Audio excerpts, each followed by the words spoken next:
Carey Nieuwhof said, "We are better connected than ever before, but we are also more lonely than ever before." Here's what's so troubling about loneliness. Statistically speaking, almost half of Americans feel alone. And that sense of loneliness has contributed to a rise in things like anxiety, self-harm, depression, and even suicide in our culture. Why? Because loneliness tends to make us feel hopeless. Think about it. When we feel alone, we tend to feel overwhelmed by our situations, our circumstances, our feelings, our pain, or our confusion. And here's what's crazy about that. Loneliness feels so bad to us because God wired us that way. Now, I'm not saying God wanted us to feel depressed or sad, but I'm saying we were created and wired for close relationships. And so it makes sense that when we don't have that, we don't have what we were created to have. Things don't feel right. The very first Easter left Jesus' closest friends feeling overwhelmed in a similar way. For years, they had been traveling together, doing life together, hanging out every day with Jesus, and suddenly they were completely on their own.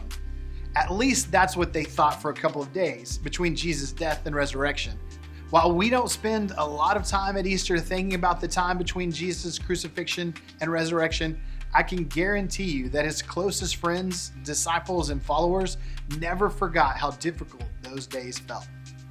We know how the story ends, but at the time, they didn't. So imagine their surprise and relief at seeing Jesus alive again. That is, until Jesus left again. Yes, you heard me right. Jesus died, came back to life, and then left again.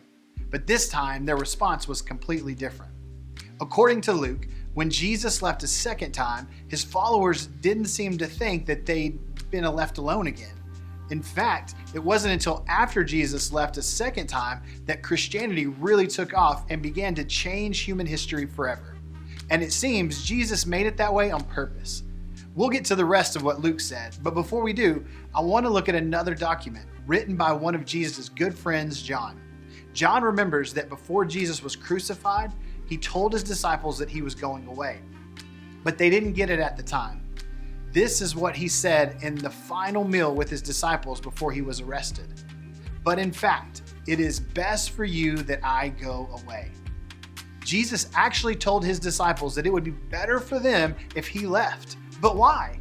Well, we find out as Jesus continues, "Because if I don't, the advocate won't come. If I do go away, then I will send him to you."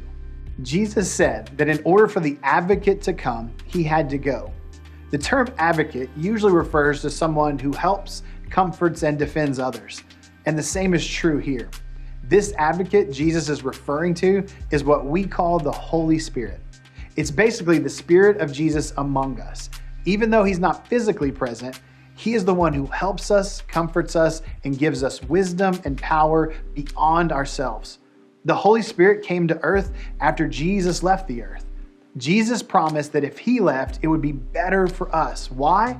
Because the Holy Spirit would be there. And once the Holy Spirit arrived, the power and Spirit of Jesus could be everywhere, not just in Jesus. And so, right before Jesus ascends into heaven and leaves for the second time, he reminds his disciples, "But you will receive the power when the Holy Spirit comes upon you, and you will be my witnesses, telling people about me everywhere, in Jerusalem, throughout Judea, in Samaria, and to the ends of the earth." Of all the things Jesus could have reminded his disciples of, he chose to remind them that the Holy Spirit was with them all the way. The Holy Spirit could come and give them power to tell people all over the world about him. In other words, it was a reminder that even though he was leaving, they wouldn't be alone. And guess what? It's exactly what happened. In the days and years to come, Jesus' followers would receive the power of the Holy Spirit to tell people all over the world about him. And today, roughly 1/3 of the Earth's population says they believe that message. The men and women who Jesus left twice started the greatest movement in human history. Even when their leaders seemingly left, even with their overwhelming lack of resources, even with their perceived powerlessness in the face of the authorities of the day, the Holy Spirit gave them power. Even though they seemed powerless, and even though Jesus left, he sent the Holy Spirit to be with them. That meant that even though Jesus wasn't physically there, they would never be alone. Here's the best part of all of this. Jesus' promise was not just for his first disciples. When Jesus promised an advocate who would give us power and be with us, that was true for them and for everyone who believes in him today. That means that you and I have access to that very same Spirit. See, Easter is so much bigger than a celebration of something that happened 2,000 years ago. Yes, Jesus' resurrection changed everything, and the resurrection is the center of everything we believe as Christians. But it's also a reminder of his power and presence that are still available to us today. Easter can change everything about how we live our lives right now because of this simple truth. Jesus' first followers knew what it was like to feel when they were alone. After he died, it seemed like all their hopes were crushed. They may have even felt like they made a huge mistake by following him. And while I can imagine they loved seeing him back in their life, they were probably surprised when he didn't stay with them very long.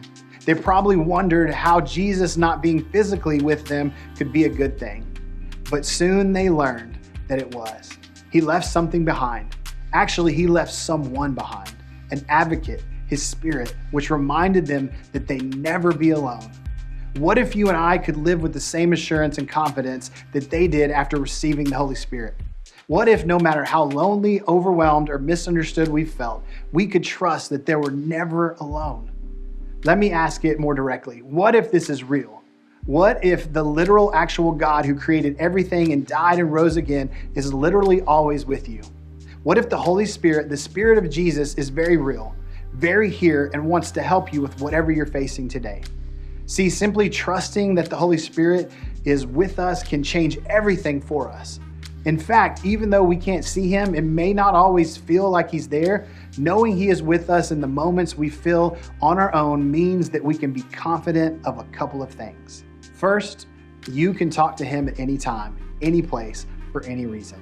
When you feel alone, what if you chose to talk to God about what you're going through? What would happen if you chose to believe that he hears you and his Spirit is at work in ways that you can't see? And secondly, you're stronger than you think you are.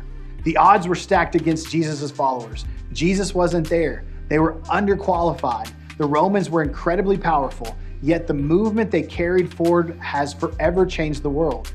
That's because they knew that even though it looked like they were on their own, they had God's power flowing in and through them. Easter means you're never alone.